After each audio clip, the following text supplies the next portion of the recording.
Êtes-vous de ceux qui sont souvent distraits quand on leur parle, qui ont du mal à se concentrer sur une conversation ou un discours qu'on leur récite, surtout dans la vraie vie?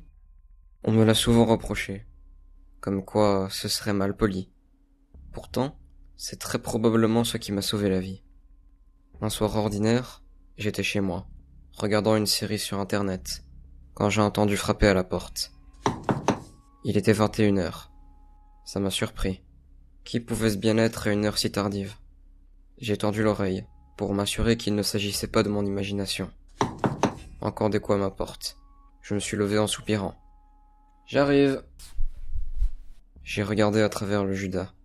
Je n'ai pu voir qu'une silhouette de petite taille dont je n'arrivais à distinguer aucun trait. Par précaution, j'ai voulu m'enquérir dans l'identité de cette personne avant de lui ouvrir. Bonsoir. Qui est-ce? Comme seule réponse, c'est resté planté devant ma porte à marmonner quelque chose d'incompréhensible, avant de tourner les talons. Le plus troublant résidait surtout dans sa voix en elle-même. Je n'avais rien entendu de semblable ou de comparable auparavant. Elle était glaçante, sans vie, sans substance. Si les morts pouvaient parler, le son qu'ils produiraient ressemblerait probablement à ça. Hésitant, je suis retourné regarder ma série en me demandant à quoi pouvaient bien penser les gens en agissant de la sorte. Ces mots trottaient encore dans ma tête. Quelques heures plus tard, je m'allongeais pour dormir. Il ne m'a pas fallu longtemps avant de me réveiller en sursaut. Je venais de faire un cauchemar, mais les quelques souvenirs que j'en avais s'évaporaient peu à peu. Je n'ai jamais été doué pour me rappeler de mes rêves, mais une chose était sûre. Il était question de cette même voix terrifiante qui me parlait. Une fois un verre d'eau avalé, je suis retourné me coucher. Le cauchemar n'a pourtant réellement commencé que les jours suivants. Mes proches ont tous commencé à me parler avec cette même froideur monstrueuse. En dehors de ça, leur attitude n'avait strictement rien d'inhabituel ou d'étrange. Vous pouvez imaginer le contraste avec leurs visages parfaitement normaux. Même lorsque je regardais des vidéos chez moi, j'avais l'impression d'entendre cette même personne qui avait frappé à ma porte ce soir-là parler à travers des enceintes de mon ordinateur. Ne pouvant le supporter, je me suis enfermé dans le silence le plus complet pour ne plus l'entendre. Et j'ai été consulter un psychologue pour tenter de comprendre ce qui m'arrivait.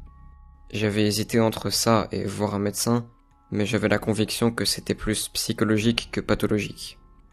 Heureusement pour moi, il écoutait principalement sans poser trop de questions, car bien évidemment, il n'échappait pas à ce phénomène.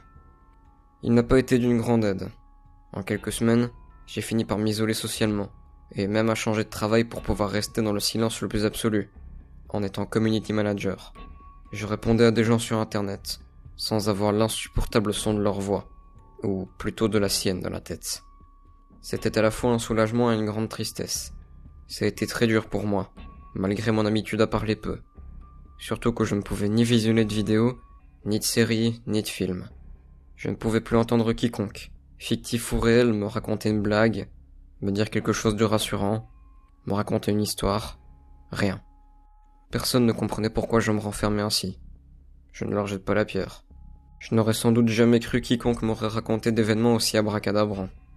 La solitude n'est absolument pas faite pour l'être humain, et vice-versa. Je l'ai expérimenté plus que jamais. J'ai songé plusieurs fois à reprendre une vie normale malgré cette voix. Après tout, c'est juste un son et une tonalité différente, pas vrai? C'est ce que j'avais pensé après un temps, mais je ne peux tout simplement pas. Chaque fois que je l'entendais, je ressentais non seulement qu'elle devenait de plus en plus forte, de plus en plus présente, de plus en plus proche, mais je ressentais surtout un danger imminent qui en provenait. C'était incroyablement oppressant comme sensation. J'avais systématiquement une impression pesante d'épée de Damoclès au-dessus de ma tête, dès les premiers mots qui parvenaient à mon esprit.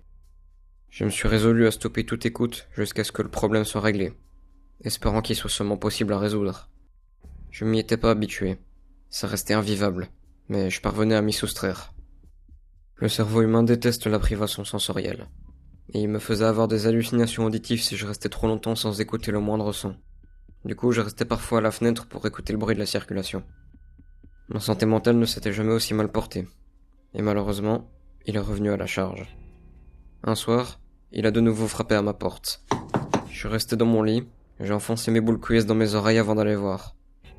À travers le judas, j'ai reconnu cette silhouette, et j'ai foncé me réfugier dans ma cuisine, attrapant le premier couteau qui me tombait sous la main.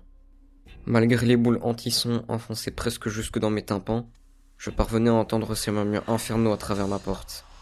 Bien trop terrifié pour l'ouvrir, et à moitié fou, je me suis planté le couteau dans l'oreille à plusieurs reprises en hurlant de toutes mes forces. J'ignore si cette chose est partie, ou si j'ai perdu mon audition, ou si mon état était trop instable pour percevoir normalement ce qu'il y avait autour de moi, mais je ne l'entendais plus. Vous vous souvenez de la question que je vous avais posée au début ? Êtes-vous attentif lorsqu'on vous parle ? Lorsqu'on vous raconte une histoire ? J'espère que vous l'avez été pendant ce récit, car c'était un leurre pour vous pousser à m'écouter parler pendant tout ce temps. Tout ceci n'était que le témoignage d'une de mes victimes, à un détail près. Il ne s'en est pas sorti. Je vous avais pourtant prévenu. Ne l'écoutez surtout pas. Et pourtant vous êtes là. Je vous remercie beaucoup pour votre attention. Et à très bientôt.